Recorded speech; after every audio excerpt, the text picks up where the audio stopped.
Hey guys, it's Alyssa. Today I got my seeds from Baker Creek Heirloom Seeds or rareseeds.com. I'm going to be doing an unboxing or a haul type of video for you guys just to show you what I got, what I'm going to be working with this spring. I'm going to be doing some planting videos before I actually get to planting. So let's get into it. Okay, so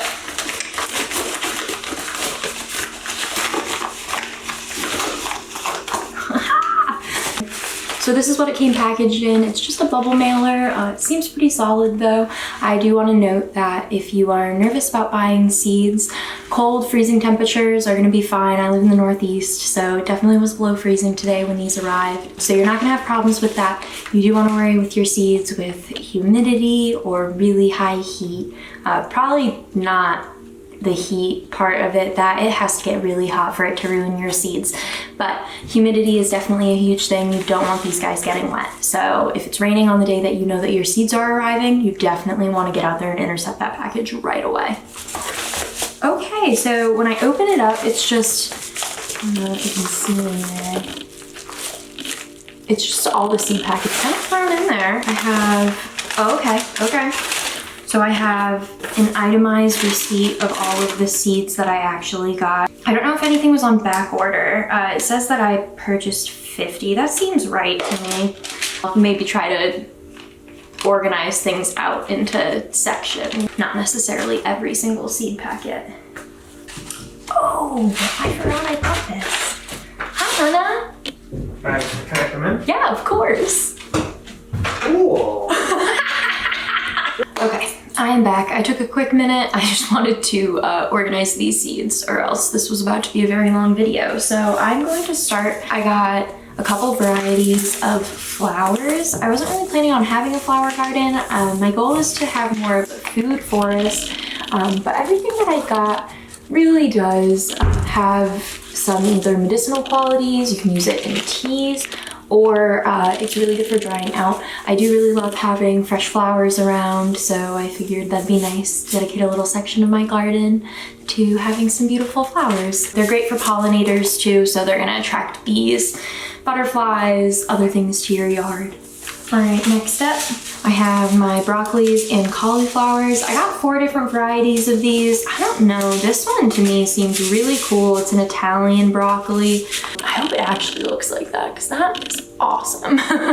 My next category is just random greenery. So I have some artichokes and Brussels sprouts, asparagus, more artichokes, and then rhubarb. Rhubarb is one of my favorite things to make into pies, but be careful, it is invasive. So if you're not keeping up on it every year, it's gonna spread and you don't want that. Next up, we have all our lettuces and spinaches. These guys, I'm gonna have to come up with a plan for them because it obviously is gonna get pretty hot midsummer. So I'm probably gonna pair these up with some peas, some vining plants to make a little shade cover for them, but I guess we'll see what the future holds there. Next up, we have some corn. Corn grows really great in my area. I also really love eating sweet corn in the summertime, so I figured that this is gonna be a good thing to throw in there. I've never grown corn, so this is going to be interesting. So next up are peppers. So I got just 2 varieties of peppers. I'm actually surprised. I thought I got a jalapeno too, but whatever.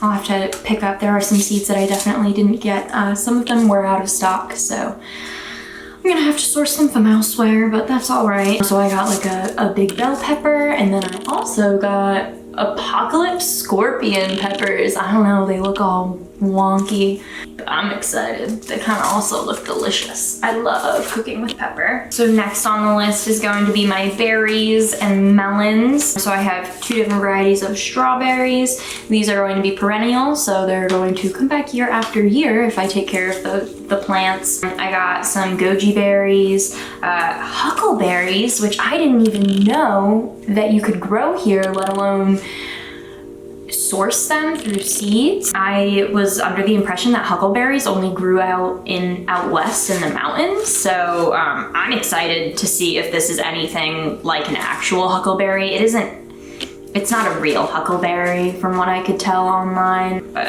I guess we'll see. Huckleberries are delicious if you can get them.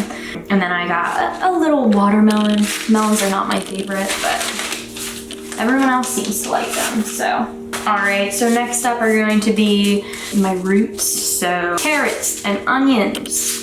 Woo, so exciting. So then now I have some beans and some peas. We got some sugar daddy peas and some sugar bomb peas, and then we just have an old homestead bean type deal.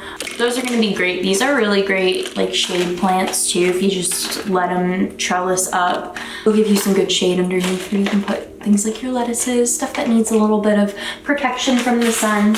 Next are all our zucchinis and squashes, and this year I'm super, super excited because I got loofah seeds. For those of you who don't know, loofahs, like the ones pictured here, actually come from a plant. It's similar to a zucchini or a squash looking in size. It's actually a gourd. So you do have to be careful with these because they will cross-pollinate with other gourds, which is craziness. So then you get your cucumbers and your squashes. I got some zucchinis. I love this crap, so yeah, I am excited for those. And then last but not least, I got all of my tomato seeds here. These are all heirloom varieties, so we're gonna have to see how they do. You wanna be careful with heirloom varieties.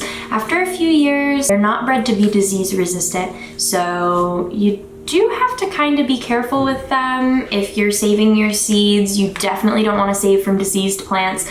I would say even rip out those diseased plants before they can spread to your other plants.